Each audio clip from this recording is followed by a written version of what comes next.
Hello नमस्कार दोस्तों, मैं ऋषभ आपके चैनल एजुकेशन फॉर ऑल में एक बार फिर से आपका स्वागत करता हूं। आज हम लोग केमिस्ट्री के सीरीज को आगे बढ़ाते हुए मैं आपको पिछले वीडियो में स्टार्ट किया था ईंधन से संबंधित क्वेश्चन आंसर जो कि अलग अलग एग्जाम में पूछा गया है। तो अगर आपने पीछे वाला वीडियो नहीं देखा है तो आप प्लेलिस्ट में जा करके देख सकते हैं। हम लोगों ने पीछे वाले वीडियो में 24 नंबर क्वेश्चन तक जो है वो किया है। तो अगर आपने उसको नहीं देखा है तो आप जो है जा करके देख सकते हैं।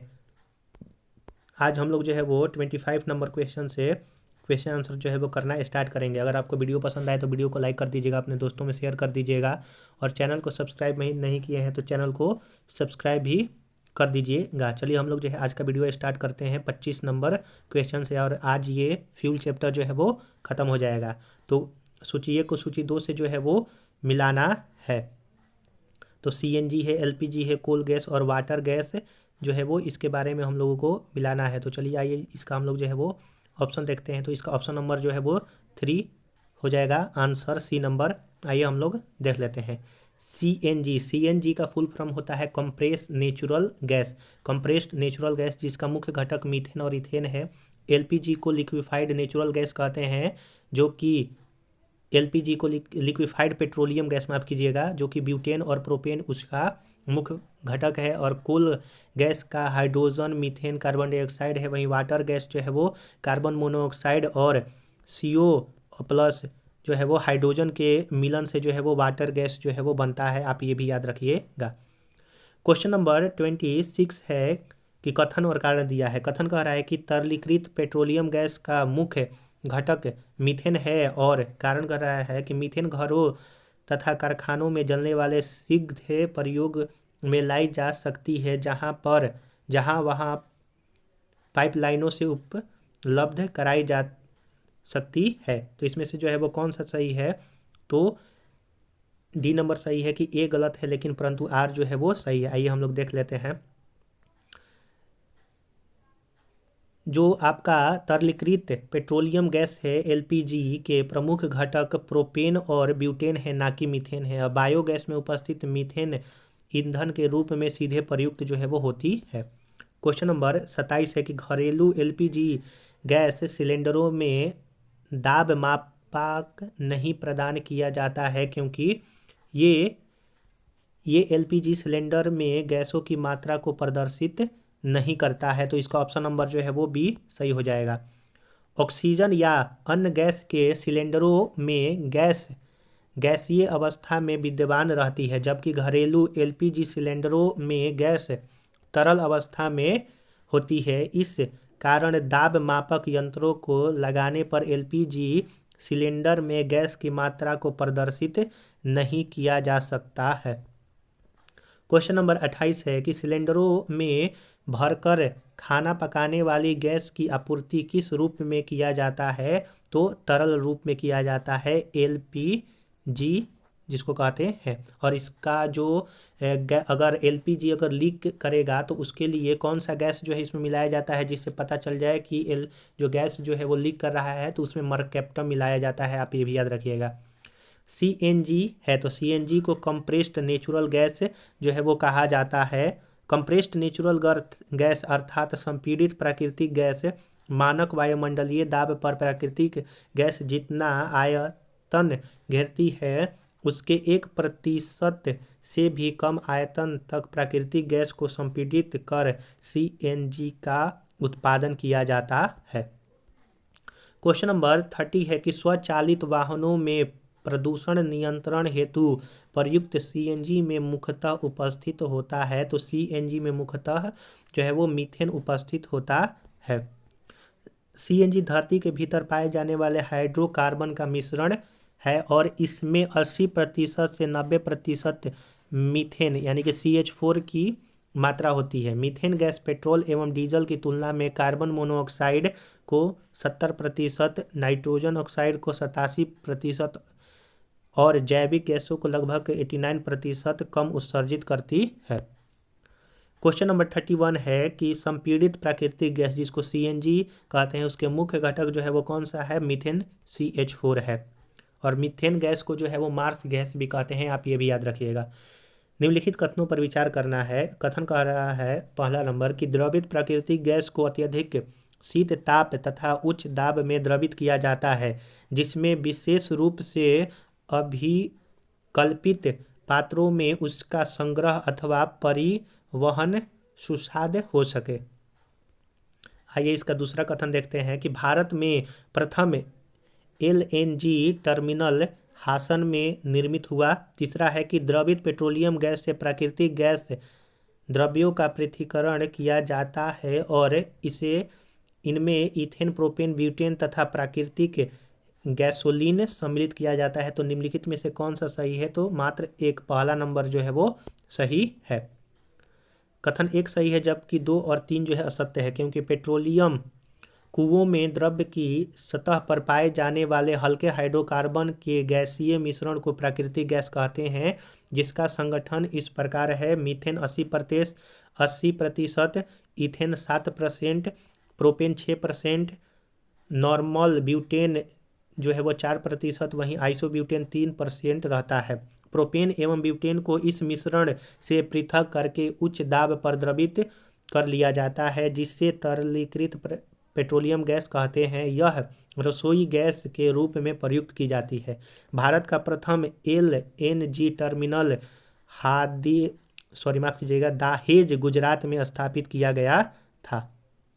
अगर आपको वीडियो पसंद आ रहा होगा तो वीडियो को जरूर से जरूर लाइक कीजिए, अपने दोस्तों में शेयर कीजिए और चैनल को सब्सक्राइब नहीं किए हैं तो चैनल को सब्सक्राइब भी कर दिया कीजिए। गैसोहोल है, तो गैसोहोल जो है वो एथिल अल्कोहल और पेट्रोल के मिश्रण को जो है वो गैसोहोल कहते हैं।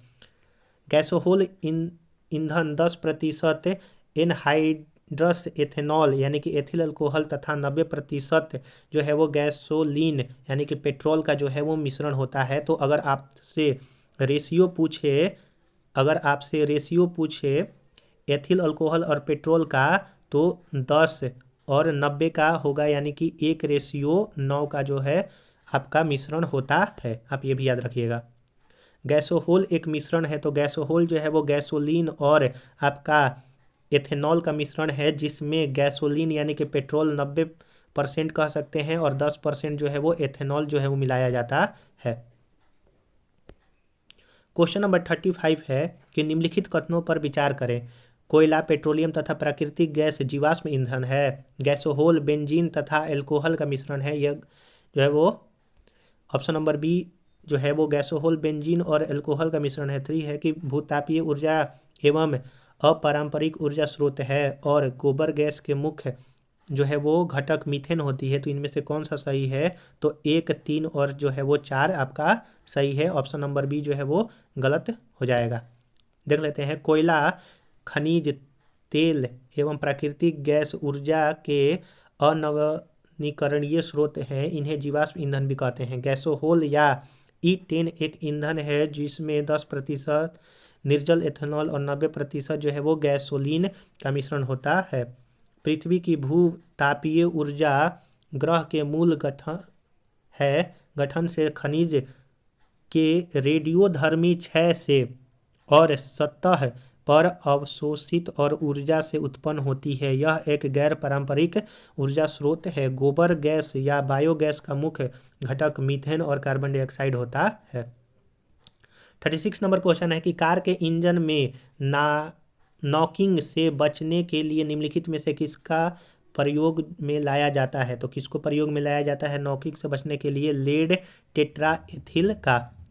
पेट्रोल में tetra ethyl lead CH3CH2 Pb इसलिए मिलाया जाता है ताकि इसकी एंटी नॉकिंग दर बढ़ जाए। क्वेश्चन नंबर 37 है कि टेट्रा इथाइल लेड पेट्रोल में मिलाया जाता है इसकी एंटी नॉकिंग रेटिंग को बढ़ाने के लिए। क्वेश्चन नंबर 38 है कि ऑटोमोबाइल इंजनों में प्रतिहीम के रूप में निम्नलिखित में से किस एक का प्रयोग किया जाता है? तो एथिलीन ग्लाइकोल का।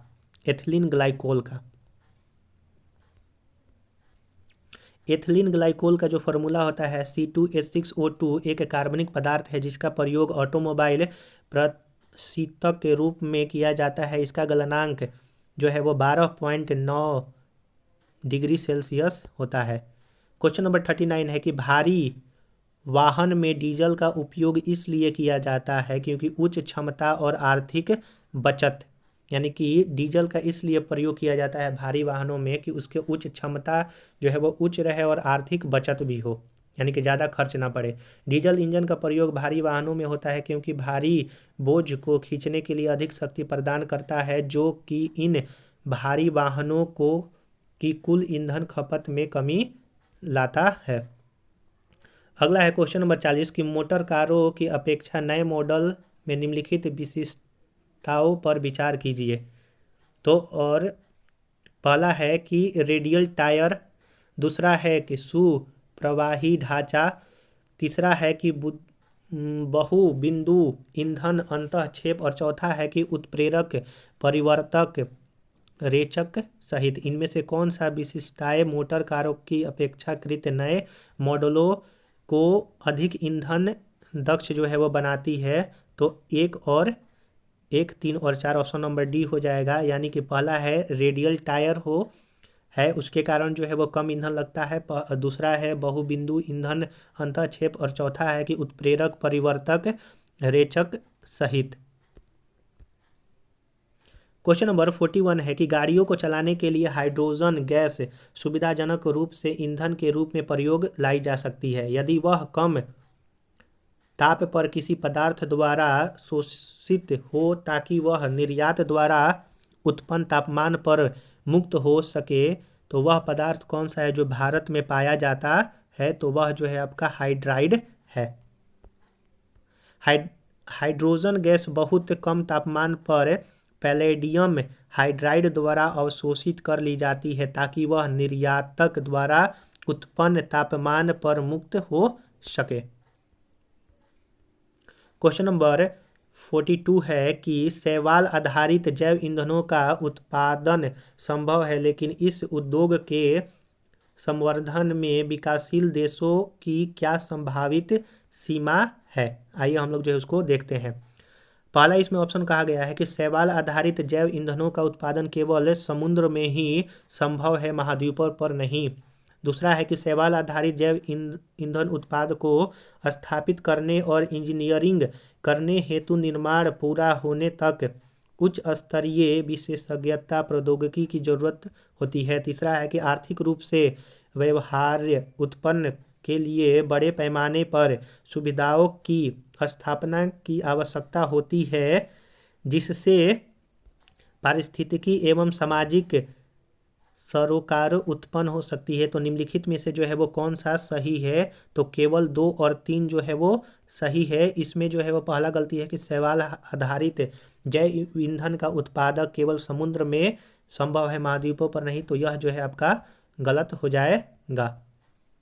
तो हम लोगों का यहाँ पर ये चैप्टर जो है वो ख़त्म हुआ। फ्यूल अगला लेक्चर मैं जो है वो खाद्य संरक्षण, पोषण और औषधि आदि से संबंधित क्वेश्चन आंसर लाऊंगा। अगर आपको ये वीडियो पसंद आया होगा तो वीडियो को लाइक कीजिएगा, अपने दोस्तों में शेयर कीजिएगा और चैनल को सब्सक्राइब नहीं किए हैं तो चैनल को सब्सक्राइब भी कर दीजिएगा। इसके पहले जो है मैं पैरेलल पॉलिटी का भी सेशन स्टार्ट किया हूँ, अगर आप उसको भी देखना चाहते हैं तो उसका मैं प्लेलिस्ट का डिस्क्रिप्शन में लिंक दे दूंगा, आप जो है जा करके देख सकते हैं। इससे पहले मैंने हिस्ट्री को पूरी तरह से जो है वो ख़त्म कर दिया है, उसका भी मैं प्लेलिस्ट का लिंक दे दूंगा, आप जो है जा करके देख सकते हैं।